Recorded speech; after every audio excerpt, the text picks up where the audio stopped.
Muy buenas noches, amigos televidentes, bienvenidos a Pulso Político, a los especiales de Pulso Político rumbo a Carondelet 2017. Estamos invitando a todos los candidatos a la presidencia de la República. Bueno, todavía formalmente precandidatos, recién la convocatoria fue el día de hoy, cuando se inscriba ya son candidatos oficiales, pero sus movimientos ya los han nominado. Y el día de hoy el turno es de Abdalá Bucaram Puli, conocido como Dalo Bucaram, a quien los saludo y le doy la bienvenida. Muy buenas noches, Dalo. ¿Cómo está, Carlos? Buenas noches, un saludo a todos los televidentes. Bueno, Dalo Bucaram durante 55 minutos, como lo he dicho en las promociones, tendrá la oportunidad de compartir con ustedes qué le está proponiendo al electorado en caso de llegar a la presidencia de la República. Y tiene un gran reto. El reto de su juventud, y lo han criticado por este tema de la juventud, 34 años, nacido en 1982, y también por cómo refrescar su imagen habiéndose alejado del Partido Progresista Ecuatoriano y ahora habiendo formado su propia organización política. Para algunos, esa relación todavía está ahí y puede ser algo tóxica. Así que comenzamos, iniciamos Pulso Político. Bienvenidos. Dalo Bucaram. Fuerza Ecuador, un nombre familiar que antes era un movimiento que lo lideraba Humberto Mata. Hoy es una nueva organización política, el nombre es igual, pero es una nueva organización política. ¿En qué consiste? ¿Una estrategia para lavar imagen o un partido político con una nueva visión de hacer política? Sí, buenas noches. Nuevamente, Fuerza Ecuador es una organización política que nace recogiendo el sentimiento de todo un pueblo que ha venido viendo con desazón, con decepción, como un proyecto al que muchos respaldamos, al que muchos apoyamos, fue perdiendo el norte y terminó convertido en todo lo que criticaban en un inicio, y hablo del proyecto del actual gobierno. Y fuimos en el campo, en la calle, recogiendo todas las inquietudes, decepciones, preocupaciones, problemas que los políticos en tiempo que no hay campaña no se preocupan por escuchar y por visitar. Pero cuando y de ahí nace inclusive nuestro nombre, Carlos, Fuerza Ecuador. Okay, un mensaje de fe. Mensaje de fe. Que nace de la visión de un pueblo que quiere con fuerzas luchar por un mejor futuro para su país. Ya vamos al tema de la organización política, Dalo. Pero vamos a lo siguiente. Dice que apoyaron al actual régimen. Sí. En los primeros años, creo que si no me equivoco, en el primer periodo gubernamental, es decir, durante los primeros 4 años de este gobierno. Pero ¿se rompe debido a qué? ¿Se rompe debido a esa decepción que dice Dalo Bucaram, o se rompe cuando realmente el gobierno dijo no apoyamos el retorno de Abdalá Bucaram? Bueno, a ver, había un acuerdo político que iba desde lo legislativo hasta acabar con la persecución política de Abdalá Bucaram, y fue un acuerdo que no fue debajo de la mesa, ni mucho menos, sino en un reconocimiento del actual mandatario de la persecución que se había dado en contra de Abdalá Bucaram.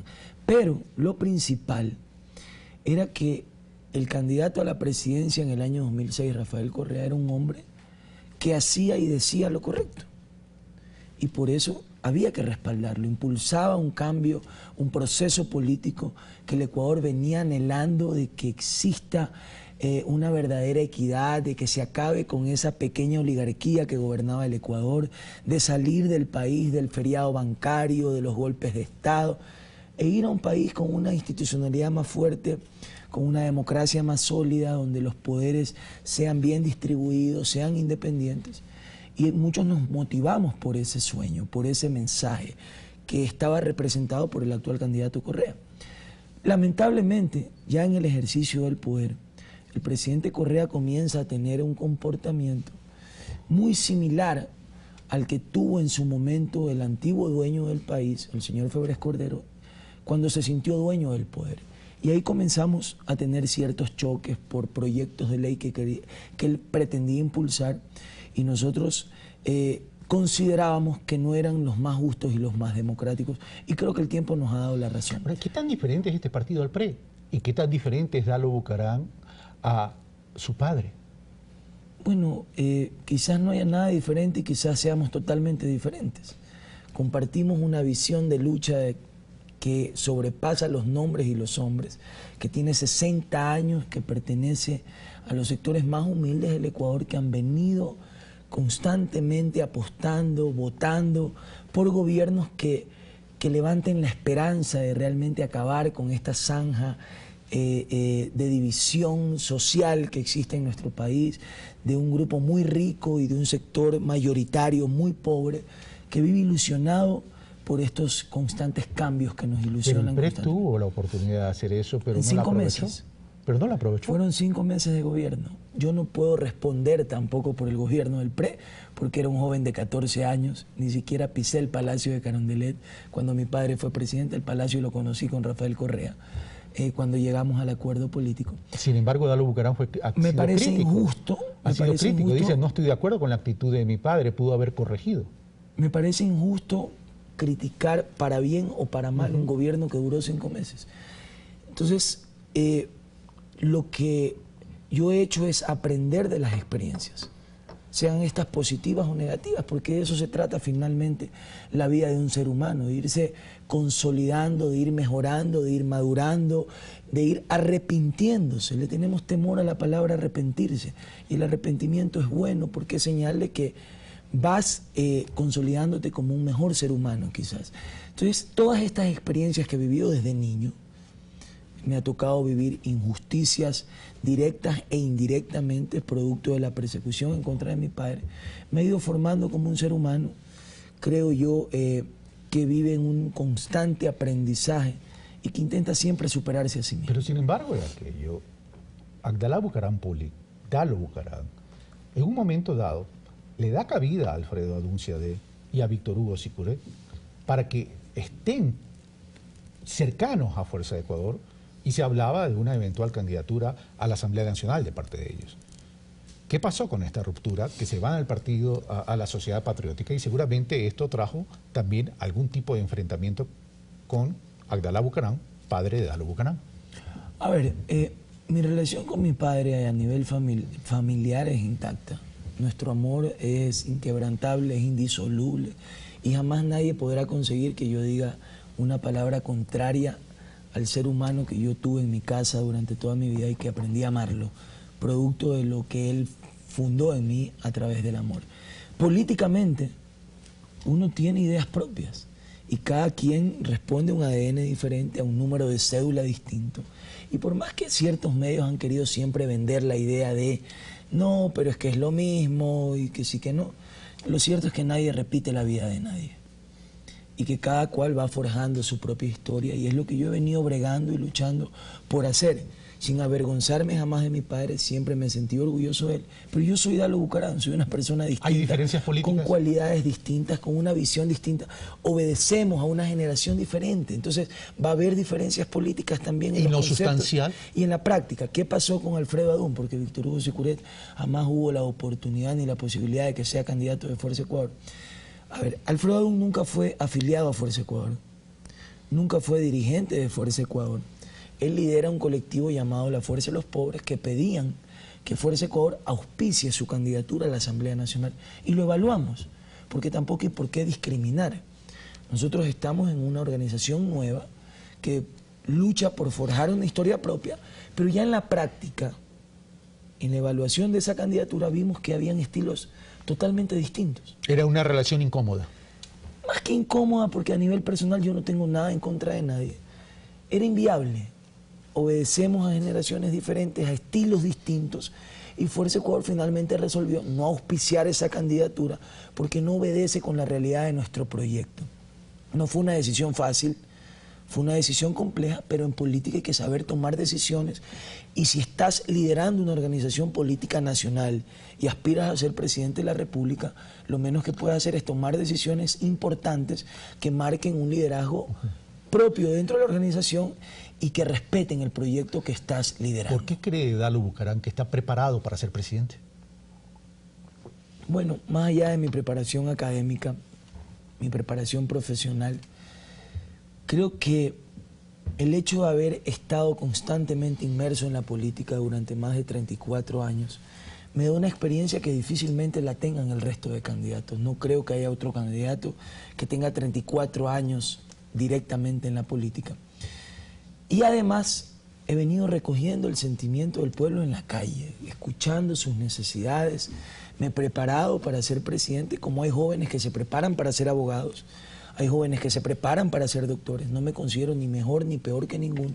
Sencillamente soy uno más que se ha preparado para el cargo que ostenta. Tengo una maestría hecha en el extranjero, en Washington, en gobernabilidad y gobernanza, que creo que es lo que principalmente va a requerir el Ecuador del futuro, una vez que el gobierno de Alianza País pierda las elecciones y venga otro gobierno autónomo, independiente, que tendrá que lidiar con una crisis de gobernabilidad, con Alianza País en la oposición y con una banca y una oligarquía desesperada por regresar al poder. ¿Pero qué lo hace pensar que realmente Fuerza Ecuador y Dalo Bucaram tiene realmente oportunidades cuando en la última elección que participó apenas sacó un asambleísta que fue Dalo Bucaram, Bueno, que además terminó renunciando? ¿Qué me puede hacer pensar lo contrario? Las encuestas. Cuando uno ve los candidatos que están terciando, te das cuenta que tienes muchas más posibilidades de identidad con el pueblo para ganar esta elección. Yo no participo por posicionar mi nombre ni por ir haciendo carrera, no. Yo ya he ganado, gracias a Dios y al voto del pueblo, 2 elecciones nacionales. Las encuestas me ponían por debajo de la alfombra, ninguna me daba como ganador y sin embargo salí favorecido dentro de los asambleístas más votados a nivel nacional. Y hoy como candidato a la presidencia tengo toda la fe y la convicción de que seré el 19 de febrero uno de los 2 que pase a la segunda vuelta electoral y de ahí comenzaré a trabajar en ganar la presidencia de la República ya para la segunda vuelta. Ok, entremos en materia. El 26 de enero del 2016 en la revista Vistazo, Abdalá Bucaram dice lo siguiente: la unidad no puede nacer en función del odio a un hombre, sino del amor a un pueblo. ¿Y dónde está ese proyecto? Se pregunta Dalo Bucaram, dice no existe. Se refiere básicamente a los otros sectores de la oposición. Pero en septiembre 9 del 2016, durante el evento de la integración de movimientos políticos territoriales del Ecuador, INPET, dice o da a conocer, Fuerza Ecuador no se niega a la posibilidad de alianzas con organizaciones de la centro izquierda. Al momento tienen acercamientos con Pachacutic y Centro Democrático. ¿Fuerza Ecuador va a ir en alianza o va a ir solo? A ver, importante lo que traes a acotación, Carlos, porque desde el mes de diciembre del año 2015, a pesar de que se me critica por mi juventud, pude identificar cuál era el destino que iba a sufrir la famosa mal llamada unidad. Y dije, ¿cómo puede fortalecerse un proceso de unidad que nace por odio a un hombre? Aquellas reuniones solo tenían un punto: tenemos que sacar a Correa del poder. Y preparaban inclusive revueltas para intentar nuevamente desestabilizar a la democracia. Es decir, ¿hubo intento de golpes de Estado? Cosa que yo jamás iba a compartir ni a permitir, porque puedo tener diferencias profundas. O sea, ¿para Dalo Bucaram hubo intentos de golpes de Estado? Bueno, hubo intento en el 30 de septiembre, porque a mí me llamaron para viabilizar ese golpe de Estado y que asista a una sesión donde se firme que se aceptaba la renuncia del presidente Correa, a lo cual me opuse y fui el primer asambleísta que salió públicamente a defender la democracia, no a Correa. Y si hoy volvería a pasar, lo volvería a hacer, porque soy un hombre que cree, que respeta, que tiene fe en la democracia. Y la derecha de este país ha estado acostumbrada a perder las elecciones y a intentar siempre desestabilizar a los gobiernos que democráticamente son electos. Por eso las convocatorias que se hacían eran ¿cómo sacamos a Correa del poder? Para mí lo importante no era sacar a Correa del poder. Yo no tengo a Correa como enemigo. A quien yo me enfrento es a la crisis que vive el país, a la falta de empleo, a la falta de oportunidades, al estado de pobreza que este gobierno no ha sabido superar. Ese es nuestro verdadero rival en este proceso. Para eso hay que ganar las elecciones. Y para eso hay que ganar las elecciones. Va con alianzas. Y hay que generar un proceso de unidad principalmente a través de un proyecto, como lo señalo en la revista Vistazo, de amor al pueblo que nazca de escuchar al pueblo. Desde el mes de enero desarrollé un programa, y está en las redes sociales, que se llamaba Dalo te escucha. Y venía haciendo sectores y asambleas populares donde escuchábamos al pueblo. Ahora todos escuchan. Bueno, Guillermo Lazo en buena escucha. hora. Ahora. Qué bueno que ahora también escuche y se dé tiempo de escuchar al pueblo. Y comience a copiar, porque eso quiere decir que estamos haciendo bien las cosas. Pero de esa escucha, de ese diálogo constante con los sectores más humildes del país, comienzan a nacer nuestras propuestas. Y era lo que yo decía, ¿dónde está el proyecto que represente esa gran mayoría, que nos permita ganar las elecciones? Ese proyecto decía, hay que construirlo, y lo estamos construyendo. ¿Y ese proyecto lo apalanca también Pachacutic y Centro Democrático? Bueno, tenemos una visión socialdemócrata de centro-izquierda. ¿Pero qué tan factible y no es la alianza? nos íbamos a unir con el candidato del feriado, con el candidato de la banca, solo por sacar a Correa. No, hay que ser coherente en política. Tenemos que conversar con quienes tenemos una identificación filosófica. Queda clara. ¿Por qué Pachacuti? Porque los indígenas son uno de los sectores más discriminados de este país. ¿Pero qué tan factible es esa alianza? Bueno, hay que ver. Pachacutic Chimborazo está apoyando a Lenín Moreno. La política es el arte de hacer lo posible. Usted habla de una provincia, Pachacutic está apoyando la candidatura de Paco Moncayo, tengo entendido. Y están en su legítimo derecho de hacerlo. Yo conversé con Paco Moncayo. ¿Qué me dijo Paco Moncayo? Yo no voy a ser candidato a la presidencia, porque yo quiero que en mi lápida, el día que yo muera, diga, aquí yace un general del CENEPA y no un perdedor de las elecciones, porque no tengo ninguna posibilidad de ganar. ¿Buscarán conversando y ahora con lo Paco veo, Moncayo? Sí, porque soy un hombre de paz. Y creo que la paz tiene que concretarse con hechos, no con palabras. Y estoy intentando construir un proyecto lejos del odio del gobierno, lejos del odio de la oposición. ¿Qué tan factible es con Centro Democrático? Cuando Centro Democrático de Jimmy Jairala dice, estamos conversando con Paco Moncayo y estamos conversando con Lenín Moreno. A ver, pero es que conversar no implica necesariamente una alianza electoral. Las alianzas hay que determinarlas si es posible a nivel electoral, y si no, si mañana Dalo Bucaram es presidente de la República, ha conversado con Jimmy Jairala, ha conversado con Paco Moncayo, ha conversado con Lourdes Esteban, y hay puntos en los que se han puesto de acuerdo y que forman parte de una agenda de gobierno que le permitan al Ecuador recobrar su libertad, su alegría, su paz, su estabilidad, y salir de este sistema de judicialización de la política, de persecución, de insulto y de intolerancia que tanto daño le ha hecho a todo el país. En esa misma entrevista, en la revista Vistazo, Abdalá Bucaram Pule, Dalo Bucaram, dice: el problema del decrecimiento económico no fue el bajo precio del petróleo, sino la falta de inversión en otros sectores como el agrícola. Desde este punto de vista, entonces, ¿cómo piensa reactivar la economía, la producción y generar el empleo? Sí. Dalo Bucaram. Y me mantengo en ello, Carlos. Yo creo que el gobierno se equivocó, no supo leer la geopolítica mundial, se confió por las proyecciones que hacían los organismos internacionales que decían que recién en el año 2018 el petróleo caería a un precio de $80. Sin embargo, nosotros identificábamos la pugna que existían entre los países árabes con Irán, con su socio estratégico Estados Unidos, y entendimos que por esa geopolítica y esa pugna el precio del barril del petróleo iba a caer. El gobierno no supo identificar ese conflicto y tuvo una economía totalmente petrolarizada que no supo invertir en el campo. Y este es un país agrícola, somos la única candidatura que habla de que el futuro del Ecuador está en el campo, está en su tierra, está en la inversión que hagamos del desarrollo del mapa agropecuario que nos permita ser un país más competitivo y más productivo y generar empleos por cientos de miles a través de la actividad agrícola. Pero ¿cómo entender lo que dice Dalo Bucaram cuando el Producto Interno Bruto entre el 2006 al 2015 crece un 113%, pasa de 46.000 millones de dólares a 100.000 millones de dólares? No todo es por el petróleo, por cierto, y las utilidades del sector productivo, del sector empresarial, suben en un 130% en el mismo periodo. Porque tenías un precio del barril del petróleo fuerte y un sistema de gobierno en el que el Estado manejaba alrededor del 70% de los ingresos de ese PIB. Entonces la economía nacional dependía del circulante que generaba la inversión del gobierno en obra social, que fue significativa, principalmente en materia de vialidad, y que jamás lo hemos desconocido. Entonces, eso es parte de aceptarlo. Hoy el PIB comienza a decrecer.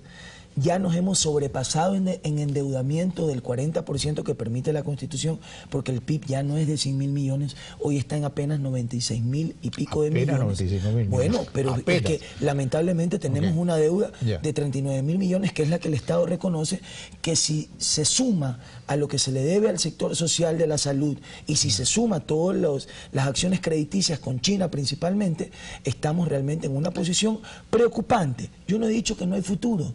Yo no he dicho que el panorama es adverso. Entonces, yo no tengo un mensaje pesimista, en lo que propone Dalo pero Bucaram. sí creo que el gobierno se equivoca en materia fiscalista, en materia tributaria. Ya vamos a hablar de eso. No se puede suplir, y ahí es lo que propone Dalo Bucaram, no se puede suplir el decrecimiento del precio del barril del petróleo con un modelo fiscalista tributario que busque suplirlo con impuestos metiéndole la mano al bolsillo. ¿Cómo va Dalo Bucaram a invertir en los otros sectores? Porque dice no se invirtió en otros sectores y pone como ejemplo específico el sector agrícola. Yo prefiero llamarlo el sector agropecuario. ¿De dónde van a venir los recursos? No, lo agropecuario va más allá de lo agrícola. Pero ¿de dónde van a venir los recursos? ¿De dónde van a venir los recursos para invertir en esos otros sectores? Bueno, ¿vía endeudamiento? ¿Vía inversión? Tiene usted primero que ir a un modelo de recaudación distinto al actual. Tiene que incentivar a la empresa privada a través de beneficios tributarios, reduciendo impuestos, porque estamos en crisis. Por fin el presidente acepta que estamos en crisis. Él culpa a los factores externos, al terremoto, al precio del barril del petróleo. Nosotros tenemos un criterio distinto. Pero su modelo económico para enfrentar la crisis es equívoco, a tal punto que le dijimos que era un error el incremento del IVA, que iba a afectar la recaudación fiscal, y de lo que va del año ha habido una afectación de aproximadamente el 40%. Las ventas en el sector comercial han caído hasta en un 60%, producto del 45% de las salvaguardias, del incremento del IVA y de todos los impuestos que este gobierno ha aumentado, desconociendo lo que ordenan los libros de economía: a mayor recesión, a mayor crisis, disminución de impuestos para oxigenar el bolsillo de los ciudadanos. Y eso es lo que nosotros proponemos.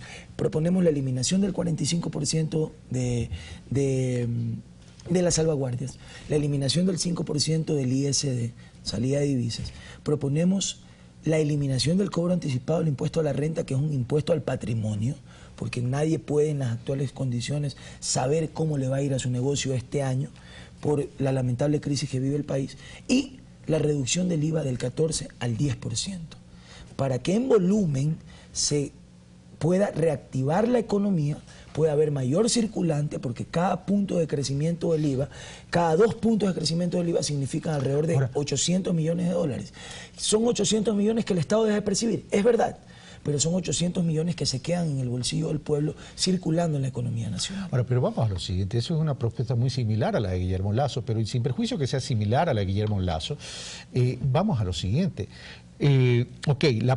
Plantea una reducción o una reforma tributaria en términos de disminución de la carga tributaria, pero ¿qué pasa con los impuestos progresivos? Porque en el Ecuador y en Latinoamérica hay una gran concentración de riqueza, y lo ideal sería redistribuir la riqueza para eliminar esa concentración, es construir modelos de equidad y para generar oportunidades a los que menos tienen. ¿Y cómo lo hacen crisis? Vamos al siguiente.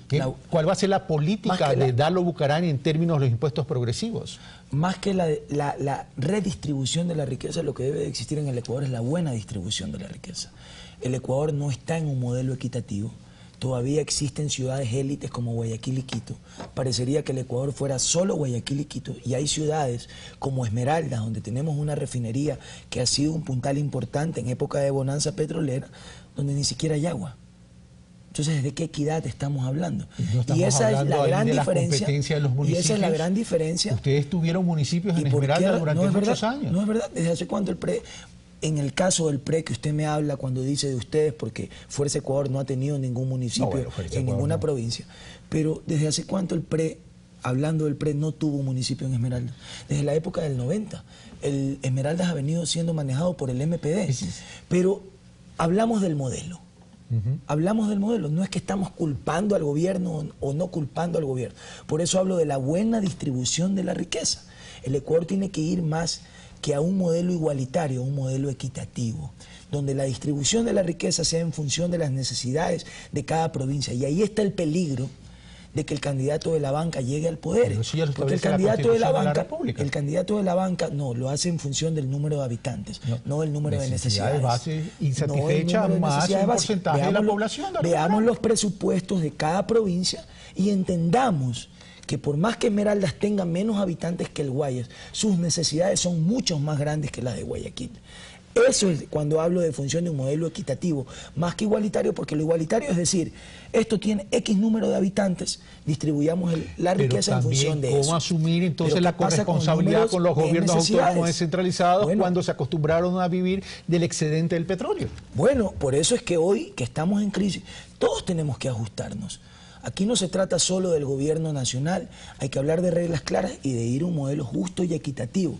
Le decía, eso es lo peligroso de que el candidato de la banca regrese al poder como en la época del feriado bancario. Hoy hablan de decrecimientos de impuestos por copiar y por entrar en un baratillo de ofertas. ¿Pero qué hicieron en plena época del feriado? ¿No propusieron subir el IVA al 15%? ¿No subieron las tasas de crédito en los bancos? ¿No negociaron los CDRs mientras el pueblo se moría de hambre y sus bancos ganaban dinero? ¿Cuántos CDRs negoció el candidato del feriado? Entonces, una cosa es lo que digas y otra cosa es lo que haces. Volvamos al tema original. ¿De dónde vamos a sacar los recursos para invertir en estos otros sectores no petroleros cuando, si revisamos las cifras, el Producto Interno Bruto sube, se incrementa en el 113%, a lo Bucaram hoy comienza a decrecer. Claro, evidentemente en este último año ha decrecido, pero igual sigue siendo importante en relación al 2006. Pero las utilidades crecieron un 130%. Años, ¿no? Claro, bueno, pero esa tasa de crecimiento, pero es importante el Producto Interno Bruto en este momento obviamente en relación sí, al 2006. Sí. Lamentablemente pero si no vemos se el incremento, reserva, si vemos el incremento, ya vamos al tema de las reservas. Si vemos el incremento de las utilidades del sector empresarial, que han crecido 130%, y vemos por eso no se han quejado. Déjeme terminar. Y si vemos el nivel de inversión del sector privado, prácticamente entre el 2008 y el 2015 sigue siendo el mismo. Entonces, es decir, no ha habido reinversión. Y por otro lado, cuando el Servicio de Rentas Internas nos dice hay 36.000 millones en paraísos fiscales que no están dinamizando la economía ecuatoriana, sino que están en otro lado, ¿cómo poder entonces conseguir esos recursos para que se reviertan en el Ecuador? ¿Qué propone Galo Bucaram? ¿Y cuál va a ser la postura en relación a los paraísos fiscales? Y por eso fuimos los primeros en acogernos al pacto ético al que convocó el presidente de la República. Ya, pero ¿cuál va a ser en la propuesta? Y lo convocamos además que haga ya pública la lista de los nombres porque no tenemos nada que esconder. La propuesta es la reactivación de la economía con las decisiones arancelarias y con la inversión en el campo. En Fuerza Ecuador estamos convencidos que el futuro económico del país está en el campo. Que va a ser un proceso de la noche a la mañana, eso es mentira. Que podemos dinamizar la economía a través de generar circulante y que el pueblo no se sienta asfixiado como se siente actualmente con el modelo de impuestos que este gobierno ha desarrollado para seguir manejando la plata de los ecuatorianos. Y ahí tenemos que entender con humildad que el Estado no es un buen administrador. El Estado debe cumplir su rol de regulador. Si es verdad que la empresa privada o ciertos sectores de la empresa privada han generado utilidades por más de 136%, es cierto, pero ¿dónde estuvo el gobierno para regular y hacer que exista esa inversión en lo social también para acompañar el crecimiento y ir decreciendo esa brecha y esa zanja que existe actualmente todavía en el país? Pero nos dedicamos más bien a maquillar las cifras. Decimos que hemos sacado 1,5 millones de ecuatorianos de la pobreza extrema, cuando la medición de pobreza extrema actualmente es percibir menos de $40 mensuales. O sea que todos los que perciben el bono de $50 ya no viven en pobreza extrema. Entonces el papel lo aguanta todo. Pero lo real ya en administración es que al papel no se le enferma pues el hijo y no tiene que comprar las medicinas para la madre. Tenemos que entender esa práctica a la hora de administrar. Y en lo que yo discrepo con el presidente de la República, que lo escuché hace pocos días en una entrevista, es que dice: somos un país dolarizado y no necesitamos tener una reserva fuerte porque hay que invertir. Se puede invertir y se puede ahorrar, porque si no el mensaje que le estamos mandando a los hogares del Ecuador es que porque tenemos dólares no ahorren. Pero vamos, eso es una barbaridad. No me ha contestado la pregunta. Le he contestado la pregunta, le he hablado de la inversión en el campo, le he hablado de la última pregunta fue como desempleo, ¿cómo repatriar los capitales ecuatorianos? Tenemos que repatriar haciendo un estudio y una fiscalización de ver quiénes tienen su plata en paraísos fiscales, pero sus dineros ilícitos. Porque ¿cómo es posible que exista un ciudadano que quiera ser presidente de la República, pero no le apueste al país y no invierta su plata en el Ecuador? Yo en eso estoy totalmente de acuerdo.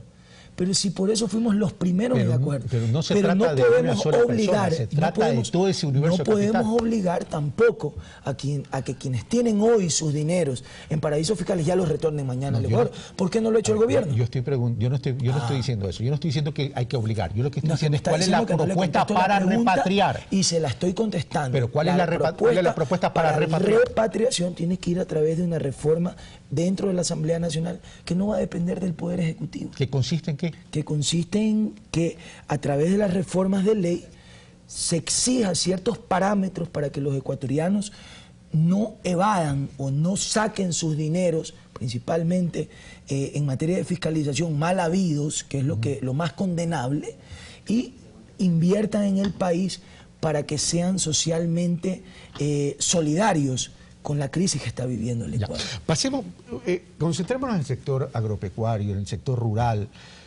La población del sector rural, y fundamentalmente en el sector agrícola, está envejeciendo. Aproximadamente el 43%. Y ahí tenemos un problema serio. ¿Cómo corregir ese problema y cómo hacer que mejoremos el tema de la productividad para que el sector agrícola retome esa importancia que tuvo en el pasado? Bueno, a ver, el gobierno ha destacado dentro de sus obras el tema de la inversión en la vialidad y en obras de infraestructura que están a la vista y paciencia de todos. Por eso yo jamás entro en el discurso de que no se ha hecho nada, ni mucho menos. Yo lo que digo es que este proyecto caducó y que hay que pensar ya en el futuro con propuestas claras. Y he dicho claramente, al Ecuador no le hacen falta carreteras, al Ecuador le hacen falta caminos. Caminos que nos permitan vivir en paz, en libertad, pero también caminos vecinales, que nos hagan acordar de aquel segmento de la sociedad, como usted bien dice, un segmento rural que se encuentra abandonado, que vive en medio del polvo y que sus niños tienen que diariamente caminar entre 5 y 10 kilómetros para poder ir a educarse a una escuela del Milenio que queda ahora aún más lejos. ¿Eso no es tarea de las prefecturas? ¿Cómo apoyaría usted entonces desde el gobierno Ejecutivo? Nacional? Los caminos vecinales. Las carreteras no son de la prefectura. No todas. Y el gobierno nacional se jacta de haberlas construido. Y es que no es malo. ¿Usted va a apoyar no es los caminos vecinales a las prefecturas? Así es. ¿Con qué recursos? Hay que asumir con los recursos que tiene el país. Este es un país próspero, este es un país rico. Es mentira que ya no hay alternativas. Y en eso yo no entro en ese discurso sesgado de que ya todo es pesimista y que no tenemos... No, el Ecuador es un país productivo más allá de los y es un país vecinales. bendecido. Yo voy a insistir en el tema de la inversión en el mapa agropecuario. Hacer no solo del Ecuador un país agrícola, sino un país de agricultores. Reforzar el crecimiento económico del sector campesino, que lamentablemente sigue olvidado en la pobreza. Y para eso se necesita la plata productiva que genera nuestro país, invertirla en la tierra con créditos que acompañen el crecimiento económico de estos pequeños agricultores y que entiendan que el futuro está ahí. Pero si no hay una política agrícola, si no hay una política que refuerce el mapa agropecuario del Ecuador, sino que solo dependemos de cómo amanezca el precio del barril del petróleo, mañana va a volver a caer el precio del barril y vamos a estar nuevamente como un país ¿Cuál pobre. sería esa política para fortalecer el mapa agrícola del Ecuador? Bueno, que los créditos sean técnicamente entregados y no como sucede actualmente. ¿Todo pasa por crédito? En este país, pero es que ¿cómo usted puede fortalecer el crecimiento económico de los campesinos si no les da crédito? En este país se condonan las deudas de las grandes chequeras, pero ¿por qué no hablamos de las deudas de los pequeños agricultores que perdieron su tierra por temas climáticos y el gobierno, si no les pagan a tiempo, les quitan sus pequeñas parcelas de tierra? ¿Y cómo corregiría esa distorsión? Esos son temas que tienen que entrar en debate. Bueno, yendo a un gobierno que no solo hable de los pobres, sino que gobierne para ellos. Sí, pero ¿cuál es la medida? ¿Cuál es la política? Esas son declaraciones. Que la CFN, que el Banco del Fomento funcionen realmente como acompañantes del crecimiento del mapa agropecuario, del sector campesino, del sector agricultor, y que no se quede solo en el discurso. En este país, un hombre pobre del campo, para acceder a un crédito, le piden hasta la partida de nacimiento de la tatarabuela. Pero viene el señor Dusac y sin ninguna garantía le regalamos $1 millón. El tema pasa entonces uno de los elementos por crédito. Ahora usted habla del mapa agropecuario, el mapa agrícola. No se trata solo de darles el dinero, se trata de cómo potencializar ese mapa además del crédito. Para acompañarlos en el crecimiento, pero se lo dije dentro de la respuesta. Entonces no se trata solo de darles el dinero, porque capaz cogen el dinero, se compran un carro y no invierten nada en la tierra. Se trata de que el Estado dé un seguimiento de ese crédito y que quizás ese crédito sea entregado en función de la inversión que este ciudadano vaya haciendo en su tierra. Pero ¿cómo hacer más productivo? Porque los pequeños productores, que son fundamentales para el Ecuador, necesitan generar economía de escala, casualmente para disminuir la estructura de costos, para poder ser productivos y poder entrar también a los mercados globales y competitivos. Acompañando con una política de control. En este país la industria pero para eso muchas se requiere veces tecnología, explota, pero obviamente le digo, el acompañamiento tecnológico de esos créditos para esos pequeños deudores que están acudiendo al Estado para poder poner a producir. ¿Va a haber un subsidio en tecnología para los pequeños productores? Más que un subsidio, tiene que existir la inversión. ¿De quién? Los pequeños productores no están en capacidad. Si lo vemos como un subsidio, ya lo estamos viendo como un regalo.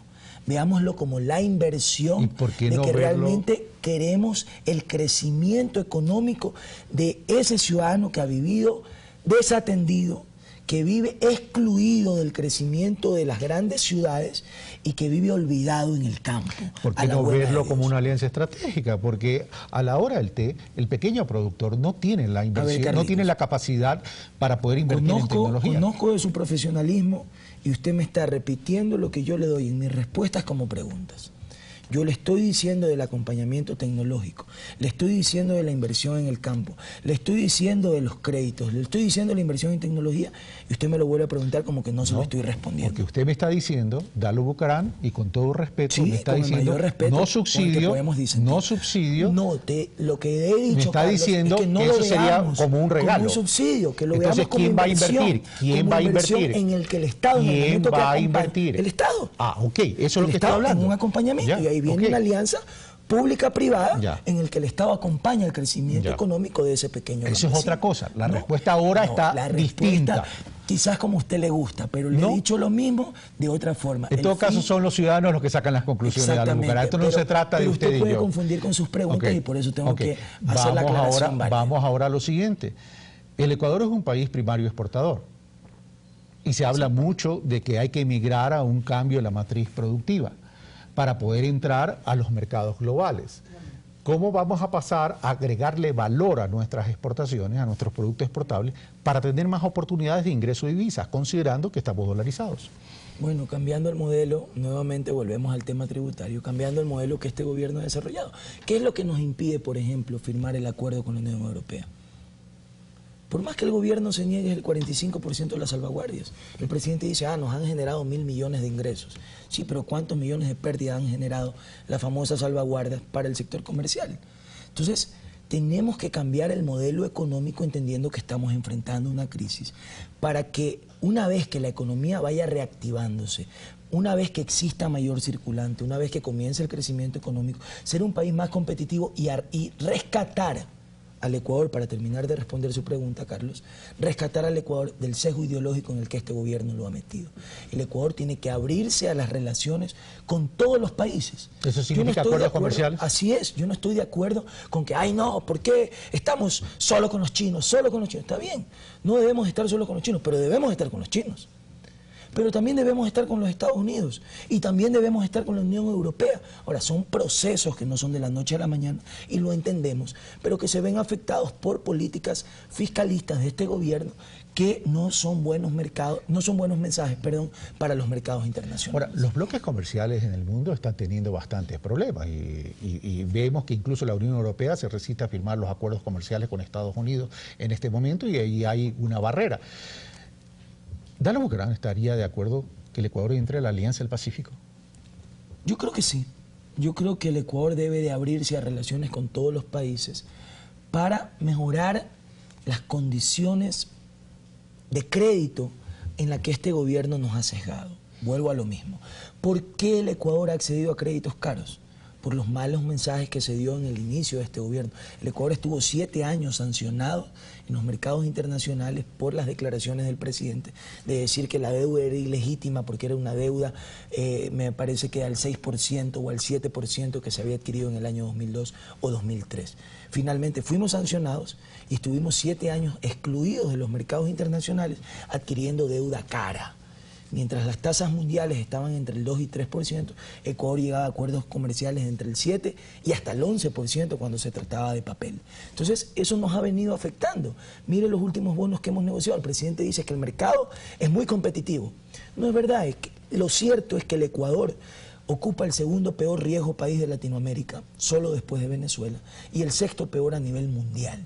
Y eso es producto de las equivocaciones en el manejo económico de administrar por parte de este gobierno. Pero vamos a los acuerdos comerciales, ya vamos a hablar de la deuda, los acuerdos comerciales. Cuando me dice Dalila Bucaram, yo creo que sí podríamos entrar me lo hablo en condicional, por cierto, a la Alianza del Pacífico. La Alianza del Pacífico representa el 40% del Producto Interno, 42% del Producto Interno Bruto de la región de Latinoamérica, me refiero, y el 52% de las transacciones comerciales internacionales. ¿Qué oportunidades ve a Dalila Bucaram, Puli, en la Alianza del Pacífico, considerando también que tenemos que proteger la dolarización? Bueno, hay que proteger la dolarización y por eso hay que acabar con ese tipo de decisiones, por ejemplo, de la moneda electrónica que atentan flagrantemente contra la dolarización. Pero necesitamos mejorar las relaciones con nuestros países vecinos. ¿Por qué relación? Pero las relaciones, sí, estoy hablando de los acuerdos comerciales. No, por eso, y esos acuerdos comerciales pueden concretarse a través del fortalecimiento de las relaciones. ¿Cómo hacemos usted y yo un acuerdo o un negocio si nuestra relación es mala? ¿Y cómo proteger a nuestros productos agrícolas? Lo primero es rescatar al Ecuador de ese sesgo ideológico y obviamente cualquier tipo de acuerdo tiene que respetar el crecimiento económico que proponemos de nuestros campos y que nuestros productos puedan ser vendidos o, se me fue el término, puedan ser internacionalmente comercializados con mucha mayor fortaleza y competitividad. Eso actualmente no está sucediendo porque tenemos miles de hectáreas en nuestros campos abandonadas, improductivas, porque lamentablemente no ha habido la visión por parte de este régimen de invertir en el mapa agropecuario. Pero está consciente que un acuerdo como la Alianza podría Pacífico afectar a nuestros productos internos, al empleo. Y por eso cualquier tipo de acuerdo tiene que primeramente respetar la inversión que vamos a hacer y el modelo de gobierno que queremos gestionar desde el campo. Okay. Vamos ahora sí al tema de la deuda. Usted ha puesto especial énfasis al tema de la deuda. Uno, evidentemente, por la respuesta que me ha dado con relación a la deuda, me da la impresión, o concluiría, que usted reestructuraría la deuda pública externa. Bueno, yo ya vi una aceptación del gobierno de que esta deuda puede ser renegociada. Sí, pero no estoy hablando del gobierno, estoy hablando de usted. Por eso. ¿Cómo la reestructuraría y con quién la reestructuraría? Pero usted me lo pregunta como que fuera algo malo. Hay que reestructurar la deuda. Yo no estoy preguntando que yo también la reestructuraría, pero le estoy preguntando a usted cómo lo haría. Interpreté el tono de su pregunta entonces, Carlos. Pero en todo caso... Está muy sensible. No, en lo más mínimo. Yo trato siempre de ser objetivo. Lo he visto usted quizás un poco defensor de su postura y obviamente estamos en un medio público. No, a ver un momentito, no me confunda mi posición y postura, yo tengo mis propias creencias. Pero usted tiene sus creencias, sí, pero de yo que le el gobierno pregunto, está haciendo bien las cosas. Yo no he dicho eso. ¿O las está haciendo mal? Yo no he dicho, no me trate de encasillar a mí. Las está haciendo usted sabe, usted me conoce de ahora, usted me conoce ahora. Está haciendo mal. En el tema de deuda yo no estoy de acuerdo con el tema de la deuda, pero vamos a usted, yo no soy el candidato, es usted. ¿Cómo reestructuraría? Y estamos en una conversación, no estamos en una agresión, ¿verdad? Podemos disentir. Esto no es un debate entre usted y yo. Tranquilo, no se me estrese. Es una conversación. Vamos. No, yo estoy sonriendo. ¿Cómo reestructuraría? No, yo también me estoy sonriendo. Vamos, ¿cómo reestructuraría y con quién? Y si quiere, ¿bajo qué condiciones, sobre todo? A ver, hay que ir a una renegociación de la deuda, pero no de forma irresponsable. Ya, ok. ¿Por qué digo esto? Nuevamente vuelvo al candidato de la banca. Habla ya de que hay deuda ilegítima y que él no la va a pagar. Imagínense si aplicáramos esto a los créditos que accedemos en la banca nacional. ¿Qué pasaría si los deudores de la banca nacional diríamos que por acceder a créditos de hasta un 30% cuando se trata de un primer negocio, vamos a decidir no pagar la deuda porque la consideramos inmoral? Veamos qué haría ahí el candidato de la banca, que hoy con frescura y lengua suelta propone al Ecuador no reconocer la deuda y decir que es ilegítima, mandando un pésimo mensaje a los mercados internacionales que podría afectar aún mucho más la relación del país con esos mercados. Entonces, la renegociación de la deuda tiene que primero iniciarse con una fiscalización de la misma. No tenemos los ecuatorianos las cuentas claras, y esa es la verdad. Yo no voy jamás desde la candidatura a engañar a nadie. Sabemos las cuentas en lo macro de lo que el gobierno nos permite saber, pero no tenemos una fiscalización de esa deuda, de cómo ha sido invertida, de cómo ha sido manejada, y creo que esa es una tarea del próximo gobierno. Ese es un primer paso. Sin revanchas, sin odios, sin persecuciones, fiscalizar la deuda y ver qué porcentaje de esa deuda ha sido adquirida en condiciones de perjuicio al Estado. Ese es el primer paso, pero ¿cómo se reestructuraría? ¿Con quién y bajo qué condiciones? Bueno, primeramente con quienes a más le debemos, que es a los chinos. Tendríamos que conversar con ellos, hacerlos entender en qué condiciones adquirimos esa deuda y por qué queremos renegociarla. Porque quizás en las condiciones que la adquirimos no estamos en la misma condición. Plazos y tasas. Exactamente. Reestructurar las tasas, reestructurar los plazos, pero no entrar en la ligereza de decir la declaramos ilegítima y no la vamos a pagar, porque eso podría traernos consecuencias internacionales que nos hagan pagar aún más de lo que ya debemos. En una negociación de reestructuración no hay un solo escenario. Pueden aceptar una reestructuración como no la pueden aceptar. En caso de no aceptarlo, y lo cierto es que el Ecuador necesita liquidez también, ¿significaría volver al Fondo Monetario Internacional? Bueno, si las condiciones que hoy presenta el fondo representan mayor beneficio para el Ecuador, no habría que descartarlo. ¿Bajo qué condiciones nunca aceptaría una negociación con el Fondo Monetario Internacional? Bajo imposiciones que nos lleven a renunciar a la soberanía nacional. Jamás aceptaría condiciones de créditos en los que nos quieran llevar a tribunales internacionales y que renunciemos a nuestra soberanía, como sí lo ha hecho este gobierno con China, con los tribunales británicos, por ejemplo. Incremento de combustible, tarifa eléctrica e incremento de los plazos de aporte a los afiliados. Eso es lo peligroso de la banca en el poder, y lo estamos viviendo en Argentina. Cuando ganó el señor Macri, todos querían salir en la foto con Macri. Ahora ya todos los desconocen. Eso es lo peligroso de entrar a un gobierno que considera que la principal fuente de bienestar del ser humano es el dinero y no su calidad de vida. Y así lo ha dicho el señor Lasso abiertamente en otros medios de comunicación, de que solo habría que generarles un empleo o un dinero para que ellos ya tengan calidad de vida, y no es así. Entonces sería peligrosísimo perder la inversión en el sector social o aceptar imposiciones como algunas de las que ya está aceptando este gobierno. ¿Cómo cuáles? So pretexto, como por ejemplo querer retirar el subsidio del gas. Con el discurso del cambio de la matriz productiva, quieren obligar al pueblo a consumir otro tipo de energía de coacción y que salgan de las cocinas a gas a las cocinas de inducción solo porque el gobierno dice que el gas es peligroso para el consumo doméstico, lo cual es totalmente falso. Basta coger un avión y viajar a los países del primer mundo y saber que consumen exactamente la misma energía de coacción que nosotros.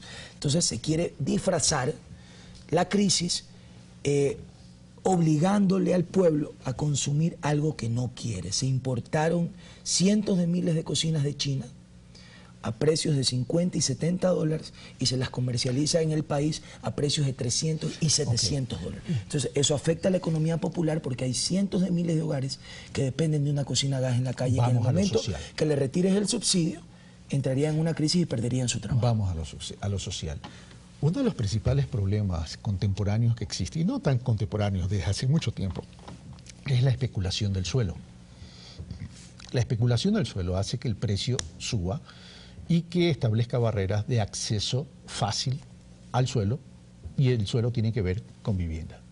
¿Estaría de acuerdo con el impuesto a la plusvalía que se ha planteado? No. ¿Por qué? Y tampoco a la herencia. Porque son impuestos que no obedecen a la realidad nacional. Son impuestos que son calcados de la economía alemana, que es una economía mucho más sólida y distinta a la nuestra. ¿Cómo evitar la especulación entonces? ¿Cómo evitar la especulación? Pues regulando claramente el mercado y no permitiendo la explotación. Pero eso nada tiene que ver con crear un incentivo o un impuesto al patrimonio de un ser humano que invierte en tener una vivienda y que quizás en pocos años, si la economía lo acompaña, las inversiones y el trabajo así lo permite, quiere acceder a una mejor vivienda. Quizás se afecta su calidad de vida por no poder acceder a ella por el impuesto a la herencia, por el impuesto a la plusvalía. ¿En qué consistiría esa regulación de mercado? Bueno, eso tiene que estudiarse a través de, nuevamente volvemos al trabajo legislativo, por eso es importantísimo llegar al próximo gobierno con un bloque de legisladores que permitan viabilizar toda la reforma política, económica que queremos impulsar desde Fuerza Ecuador y que estudiemos cuáles son los alicientes que permiten en el sector del suelo que se explote al consumidor o al comprador. Yo en eso estoy de acuerdo, hay que poner parámetros, pero no se puede cargar de impuestos sencillamente porque el gobierno hoy esté afrontando una crisis. Hablemos de la educación. ¿Qué plantea en relación a la educación Dalo Bucaram? Bueno, lo primero, y ahí vamos a entrar también en un tema económico, es achicar el tamaño del Estado, pero no a través de despidos masivos como proponen ciertos candidatos, sino entendiendo la nueva malla estatal. Yo fui el primero en confrontar a un candidato que dijo que había que votar al tacho de la basura el Cenecit, al tacho de la basura de la historia. No se hace un país votando toda la basura. El Cenecit es necesario, pero estudiemos cómo se maneja el área de la educación. Hay 4 entidades destinadas al mismo fin: Ministerio de Cultura, Ministerio de Educación, Ministerio del Talento Humano y el Cenecit. Son 4 entidades haciendo lo mismo, es una burocracia cuatriplicada. Entonces tenemos que ir a reorganizar aquello y que todos formen parte de un solo ministerio, manteniendo los programas sociales en materia de educación que han funcionado. El Cenecit tiene a 14.000 jóvenes becados en el extranjero y eso es positivo. ¿Cómo se puede destruir o pretender tirar al tacho la basura de la historia el sueño de todos esos jóvenes que se están preparando en el extranjero para venir después? Entonces, la reforma pasaría básicamente es por una reingeniería que agrupe todas esas instituciones. Pero además la eliminación del examen ENES que actualmente se toma en las universidades, donde se atenta contra los sueños de la juventud. Solo el 25% de los jóvenes están logrando acceder a estudiar lo que quieren en educación superior. Además hay que reforzar la inversión en el sector de la educación, en la que creo que este gobierno ha invertido, ojo, pero falta aún más. ¿Dónde están los institutos tecnológicos que el gobierno iba a crear para dar diversidad de opciones a la juventud?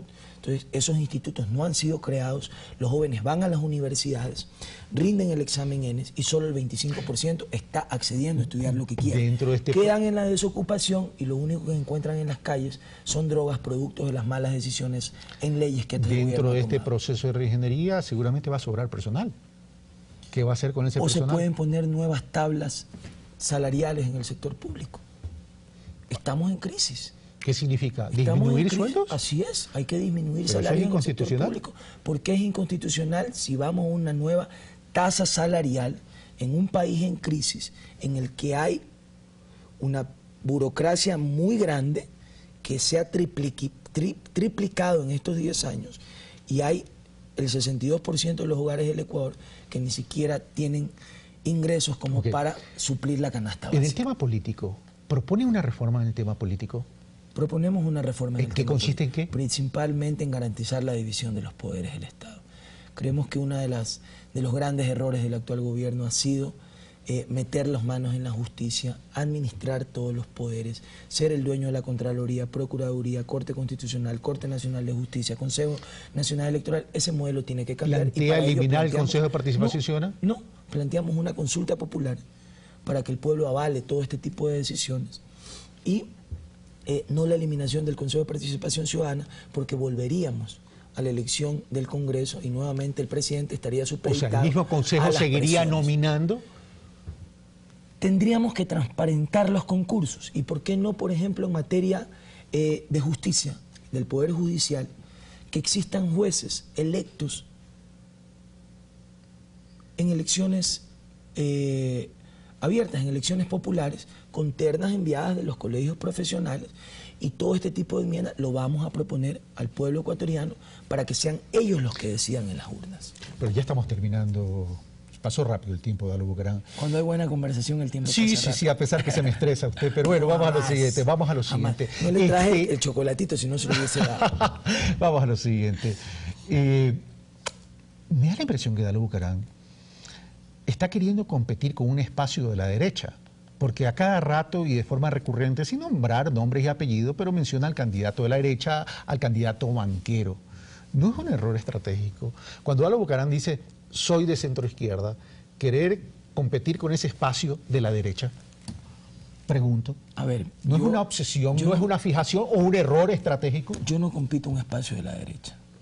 Sencillamente yo Pero el discurso va hacia allá. Yo abandero la tesis del pueblo y enfrento a los poderes fácticos de este país que están en la derecha, que nos han hecho mucho daño. Son dos cosas totalmente diferentes. Yo no es que ataco al ser humano. Para mí el candidato del feriado puede ser un gran ser humano dentro de su casa, pero sí tengo memoria y en algo coincido en que no podemos volver al pasado, al país de los feriados bancarios, de los golpes de estados representados en los otros candidatos. Nuestra candidatura no es de oposición, mucho menos del gobierno, nuestra candidatura es del pueblo. Y vamos a enfrentar tanto al candidato del continuismo, que quiere llevar al Ecuador a vivir igual que Venezuela, y tanto a los viejos líderes caducos que quieren regresar al poder producto de la decepción que hoy siente el pueblo del gobierno. No vamos a permitirlo. El caso que Dalo Bucaram, ya sé que los políticos me dicen en el caso no consentido no llegar a la segunda, pero el escenario de que Dalo Bucaram no llegue a la segunda vuelta, ¿a quién va a apoyar? Al candidato en el escenario que llegue Lenín Moreno, aunque usted decía que iba a ir Jorge Glass y llegó Lenín Moreno, o al candidato en el evento que llegue algún candidato de la derecha, también que puede ser Guillermo Lasso o Cintia Viteri. También muchos decían que el candidato es Correa y hace año y medio dije que Correa no iba a participar. Así es, esa es la política. O sea, esa es la política. Si usted no pierde, pega en el palo, ¿verdad? Así es. El espíritu deportivo de Dalo Bucaram. Claro. Siempre hay que entrar a la cancha a ganar. Bueno, vamos al tema de ese escenario. Si Dalo Bucaram no llegase a la segunda vuelta, votaría por Abdalá Bucaram Puley. Que él no va a estar, pues estoy planteando el escenario, no sea torero. Usted es guayaquileño, no es taurino. No consigo ese escenario. Nadie consigue ese escenario. No consigo ese escenario porque creo que están las condiciones dadas para ganar las elecciones, que el pueblo ha despertado, que el proyecto del continuismo ha caducado, con sus cosas positivas y sus negativas, se acabó en la región y estamos mucho más enfocados en las propuestas. A ver. Le voy solo a mencionar, por favor, mi propuesta favorita, porque es con la que más me identifico y que ha sido muy innovadora, que es la creación de la seguridad social para las niñas. Que todos los niños de 0 a 2 años en nuestro país nazcan asegurados sin importar que sus padres estén afiliados o no al seguro. ¿Y esto cómo lo vamos a financiar? Me va a preguntar usted. Sí. Retornando. Ya usted también asume el rol del entrevistador. Es que ya vi por dónde iba, ya con su cara y hacia dónde va. Retornando a ciertas fundaciones y ONG que invertían en el sector social y que fueron expulsadas del país por el sesgo de este gobierno. Dalo Bucaram, hemos terminado. 30 segundos para que envíe su último mensaje al electorado. Esto lo estoy haciendo con todos los candidatos, por cierto. Bueno, que tengamos mucha fe, mucho optimismo, que no caigamos en ese mensaje de pesimismo que nos quieren vender ciertos candidatos, que este es un país próspero, que vamos a salir adelante y que tenemos un gran futuro para nuestros hijos, fortaleciendo la institución principal que tiene un Estado, que es la familia. Dalo Bucaram, muchas gracias por haber aceptado la invitación. No, es mi obligación invitar a todos los candidatos para que tengan la misma oportunidad. Unos aceptarán, otros no aceptarán. Ojalá todos los medios tengan esa pluralidad. Ojalá, y estamos en un medio público, a pesar de que algunos creen que no es así. Y aquí van a retransmitir nuestra convención nacional como lo hicieron con el movimiento oficialista, en buena hora. En buena hora.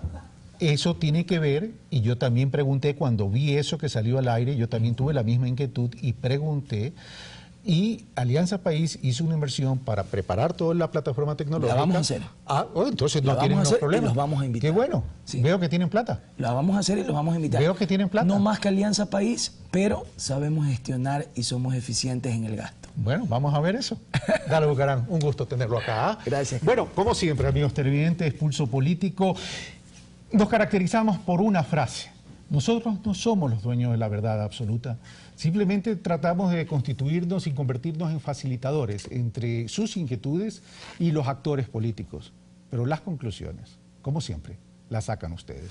Yo los espero el día de mañana en Pensamiento Crítico y el próximo día, martes, en Pulso Político. Por cierto, todavía sigo esperando la aceptación de los otros candidatos para establecer las fechas y las horas de los programas. Esta transmisión fue en vivo y en directo. Gracias, señor.